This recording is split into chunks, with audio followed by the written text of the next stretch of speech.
This podcast is powered by The Plug, The Connect with Graffiti. I'm in the presence of a legend right now, y'all. The most winningest boys basketball coach in Colorado history. I said that right? Winningest. Congrats on your 10th championship ring. I got Rudy Carey sitting here right here with me. Coach, how you feeling? I'm feeling good, and thanks for having me. No problem at all. So for the people under a rock who do not know who you are, just a quick synopsis of who Coach Carey is. I'm the head boys basketball coach at East High School, have been for 32 years, and I was at Manual High School head basketball coach for 14 years. 14 years, 32. So total, how long you been coaching? 46. 46 years. Mm-hmm. What got you into coaching? I got cut by the Denver Nuggets. I wasn't good enough to play in the NBA, so I thought I'd stay in basketball by coaching. Yeah, you got cut by the Denver Nuggets. Got cut. Larry Brown cut me. What year was that? 1975. I was in camp with David Thompson. Wow. So basketball, that's pretty much been your life, right? Basketball's been good to me. Yeah. When did you first find that passion for the sport of basketball? Well, when I was growing up, a guy named Bruce Stevens, track guy, used to take me to the practices at East High School. And I'd watch practice over there, and I just fell in love with the game over there. Yeah, you fell in love with it. When was that moment when you decided, I'm gonna make this thing my career, my life. I'm gonna try to go pro with this? Well, I didn't think about playing pro till after high school. Okay. But I played basketball in elementary school and junior high, and then I played in high school. And after high school, I went to college up at Colorado State University, and I played against some of the top guards in the country. Yeah. And I held my own against them, so I thought I was good enough to play pro ball. But looking back, I may have been just a notch off. Just a notch off? I mean, but, hey, it worked out for you, would you say? It did. Yeah.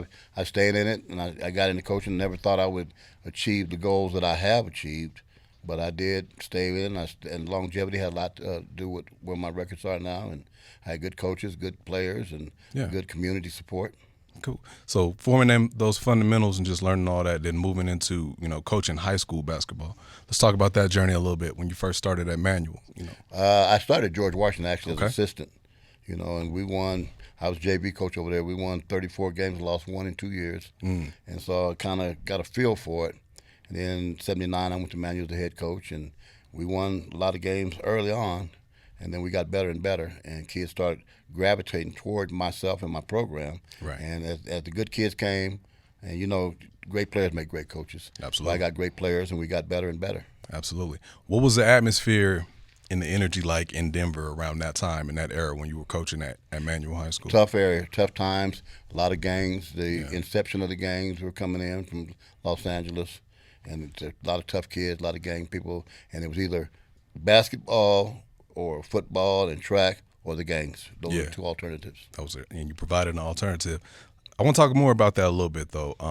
Just growing up, I'm from Montbello, so growing up in certain neighborhoods and certain energies, you can, like you said, you can go one way or the other.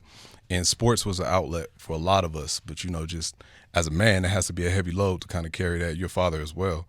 I just want to talk about that, kind of how you navigate these kids, man, just how you keep them on the right track. Well, it was natural for me because I was a teacher. Okay. And, I could relate. I was from that area. I grew up on Fillmore Street here in Denver between East and Manual. So it was kind of a natural fit for me because I could relate to the kids at that time. I started at 26 years old and wasn't that far removed from high school kids. Okay. So let's talk about that. Just the young life, a young Rudy Carey. What was that life like for you? I was learning as I went. I was learning on the run. It was kind of a love of mine and a passion of mine, but I wasn't very astute at X's and O's. And I had to learn that as I went on, and I went to camps, and I watched Regis basketball for a lot of years. Lonnie Porter was the coach over there. He was more or less my mentor. Yeah. And I studied his game. I studied his practices. I studied a lot of the drills that he did, a lot of the X and O's that he did, and I learned as I went on. I stole stuff from a little bit of everybody. Yeah. How would you say? How do I want to word it? How would you classify yourself as a young Rudy Carey? Good kid? Were you kind of out here, or how? Looking back now, what was your youth like? How would you summarize your? I grew up in a tough neighborhood. A lot of kids. A lot of our kids in our neighborhood went to the penitentiary. A lot of them were killed. It was just a tough neighborhood. You had to fight all the time.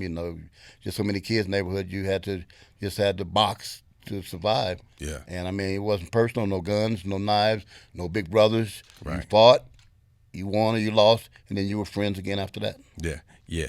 So kind of shift gears, but stay on topic at the same time. You know, in light of recent events that have been going on around and at East High School, kind of just want some of your thoughts on that. You know, tragic events, and it seems to be, you know, nothing has changed much as far as violence and youth violence, but there's a wave of violence going on right now in the city that needs some attention. I just love to get your thoughts on what's going on. So many guns out there available. Yeah. You know, East High School, first and foremost, is a great high school. Always has been, always will be. There have been a couple hiccups over there, and, you know, it's going to happen in any place, any school. Could happen any place, any school. Mm-hmm. It's kind of been dark over there for a while since a young man died. Yeah. You know, it kind of affected the student body. You know, people have been kind of tentative about coming to East and where they go at East. And then we had a young man who did the shot two administrators. Mm-hmm. I mean, it's a lot of mental health issues in this world, a lot of mental health issues with youth, and more so with black people who do not look at therapy as a positive. Absolutely. You know, we try to deal with our own problems, and we look at therapy as something negative, but therapy can be a positive for us. Absolutely, absolutely. That's a great point. And I think, you know, I often say that our coaches deserve a lot more flowers than they receive, because you guys play a big part in keeping these kids off the street. You often serve as a third parent or the main parent sometimes, also a therapist. But just us in the community, how can we help assist the coaches and the staff and just outside of the school? What's more that we can do to help these kids in the community? Well, we can value them more. Mm-hmm. You know, we have a lot of kids that go unrecognized, and we don't value the things that do. We don't meet them at their value system. Mm-hmm. And a lot of kids are into different things, not just sports. Yeah. You know, we need to recognize the help that they need. You know, because there are signs and there are symptoms that we need to recognize if a kid is not on center. Yeah. And we ignore that because we think we're strong enough to get over that stuff and get by it, and we're not. Right. Not all the time. And as parents and as adults, we need to pay more attention to our kids. Go in their rooms, talk to them, go out with them, go places with them. Just try to probe their mind to see where they are. And you can see some signs and symptoms of people getting off center. Yeah, absolutely. Absolutely. Amongst the negatives, some great positives been going on. You just got your 10th championship ring. Congrats on that. Thank you. Let's talk about that team and just the journey and what it's been like this season coaching that team. We overachieved. You know, we started the year off with 2 losses, 2 tough losses, and we had to find our identity.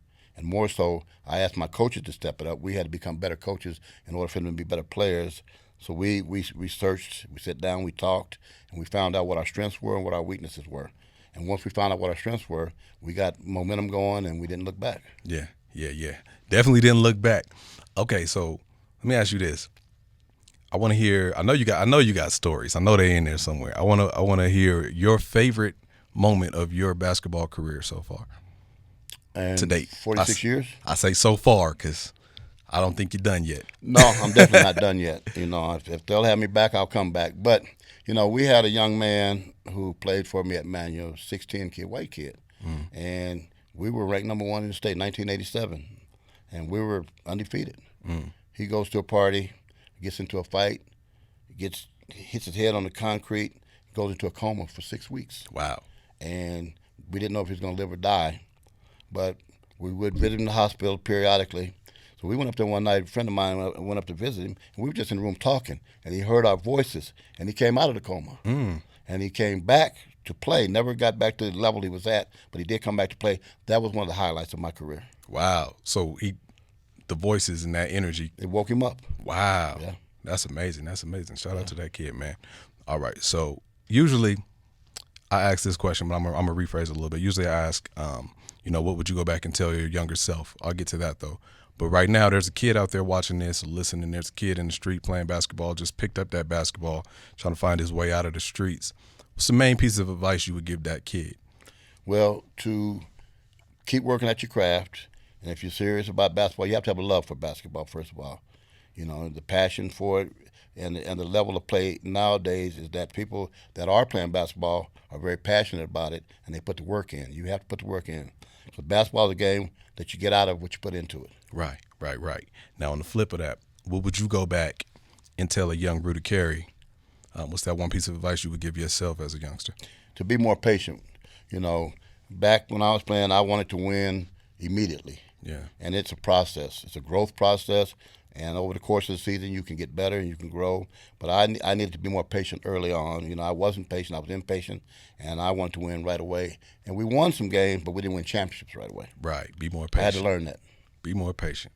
I like that. So like I said, I'm gonna speak it even if it's not true or not. You're gonna keep coaching. You're gonna continue. You got some more years in you. But what's next for you? Just as a man, what's next for Rudy Carey? Well, you know what? I'm trying to impact these young people in a positive way. You know, we've been a bright light for a community that has lived in darkness. And we vowed that we would never allow our light to be put out. So I want to go on and make sure we secure that and stay strong in that area and then pass it on to somebody who else can continue that legacy. Absolutely. I love that. Coach, I appreciate you. The city appreciates you. Our culture appreciates you. And thank you for your time. The pleasure was mine. All right. Cool. Cool.